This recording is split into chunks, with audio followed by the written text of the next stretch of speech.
1994. So Lion King, real close to Forrest Gump, and Lion King made a ton of money.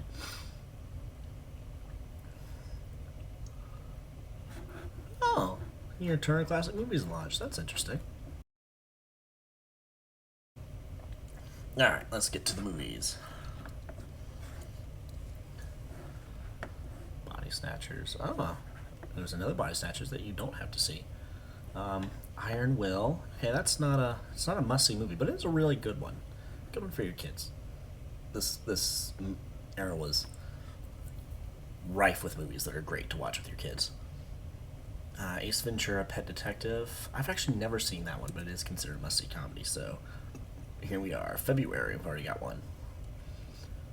Blank Check. I always enjoyed that one, but no, not a must see. I'm really not sure what to expect with this year. I was alive, I know that much, but couldn't tell you. Like, it doesn't seem to be a standout year. Could be because I was busy moving from Texas to Georgia at the time. Four Weddings and a Funeral. That's one of those great chick flicks. The Ref. Not a must see, but it's pretty good. Not many people know about it. Monkey Trouble. Ah, yeah, know that cover very well as well. Oh look, Naked Gun.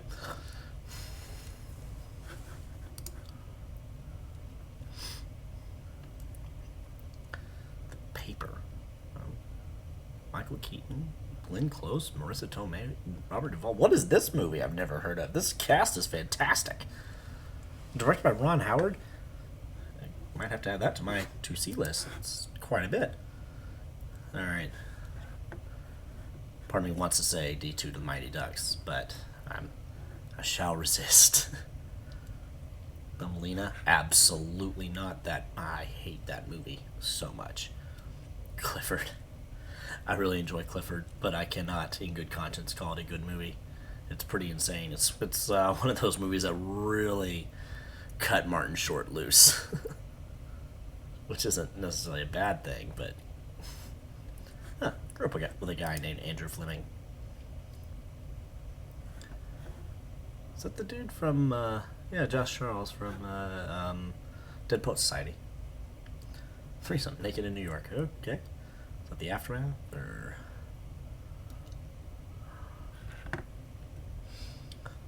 White Fang 2. More Alaska weather movie. Ethan Hawke is in it, but he's not the lead. Did I see two? I know I saw one.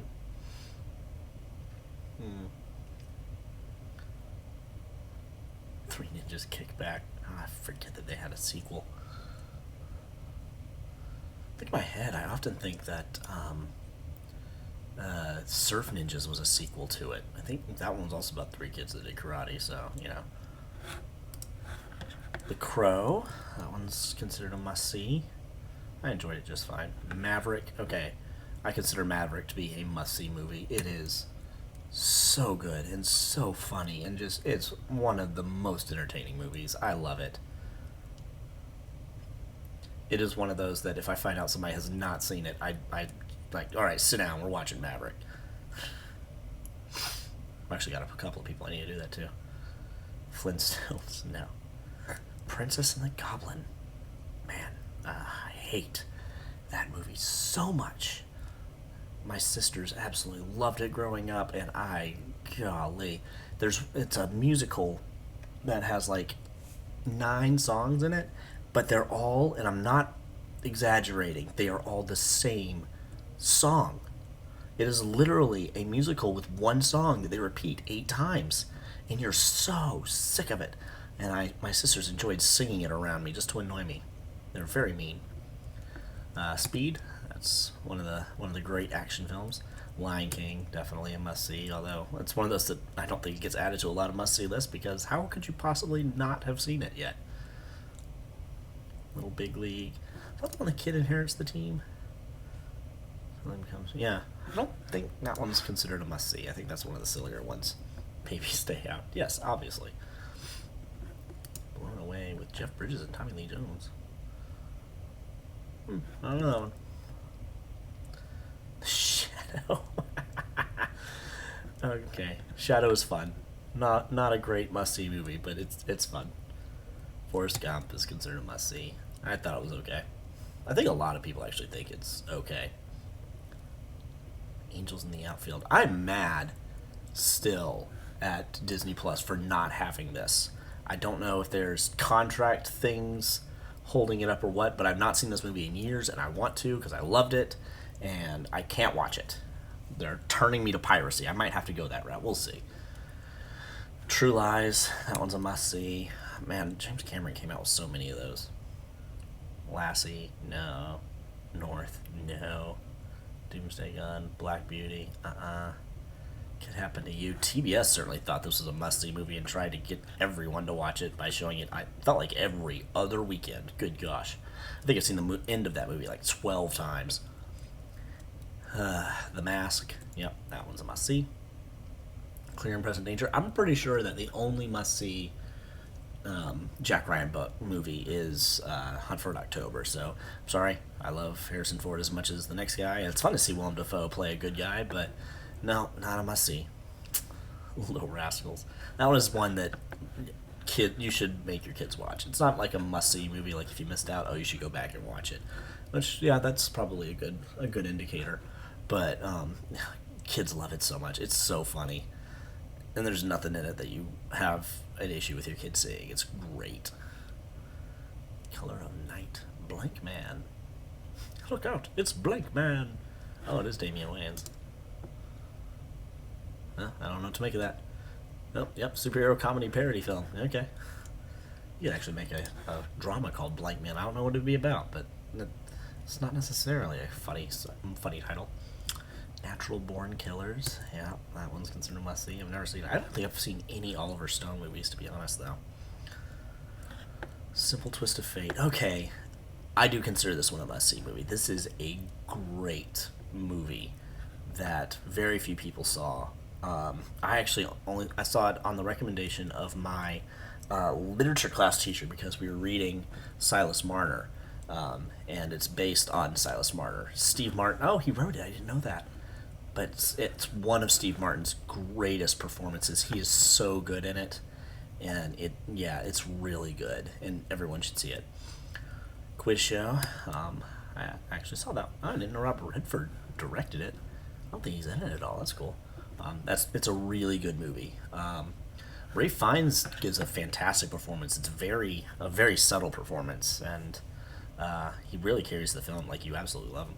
Shawshank Redemption. That one is on a lot of people's contender for the greatest movie ever made.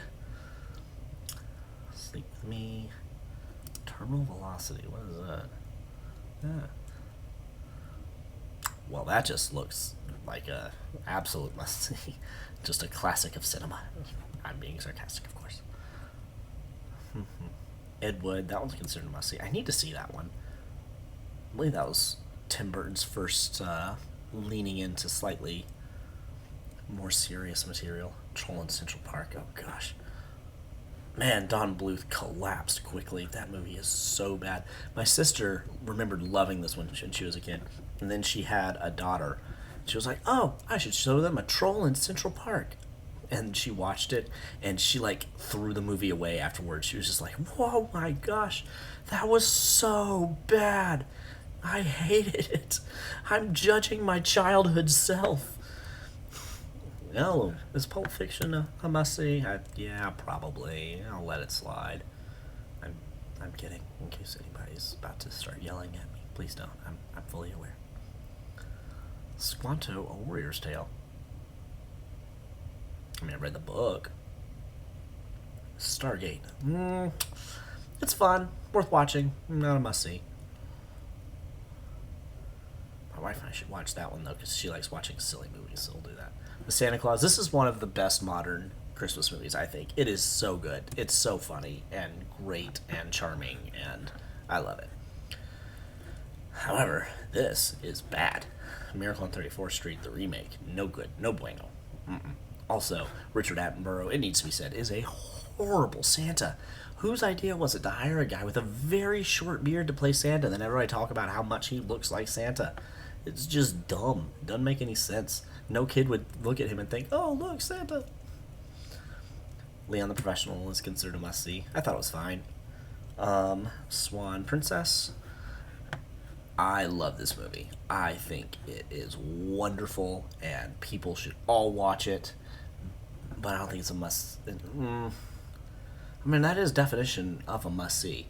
I mean, John Cleese is actually like French in the whole thing. Stephen Wright is hilarious in all the like 8 things that he's been in.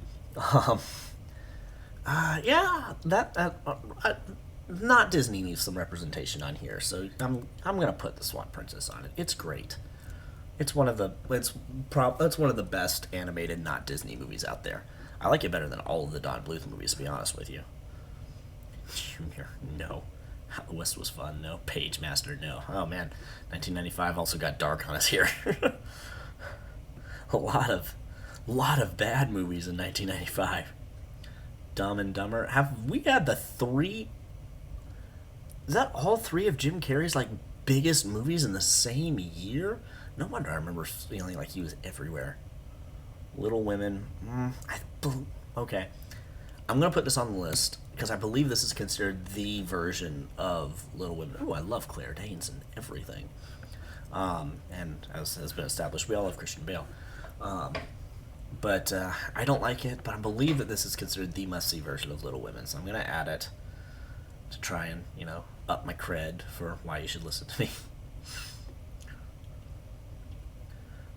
The Jungle Book. Oh gosh, that one's pretty bad. Okay. Well, here we are. All right, so that clears out 1995 or 1994. I'm sorry. Like I expected, that was a big drop after 1993. 1, 2, 3, 4, 5, 6, 7, 8, 9, 10, 11, 12, 13, 14, 15, 16, 17, 18, 19. Yeah, pretty big. Very nearly half. All right, so that ends 1994.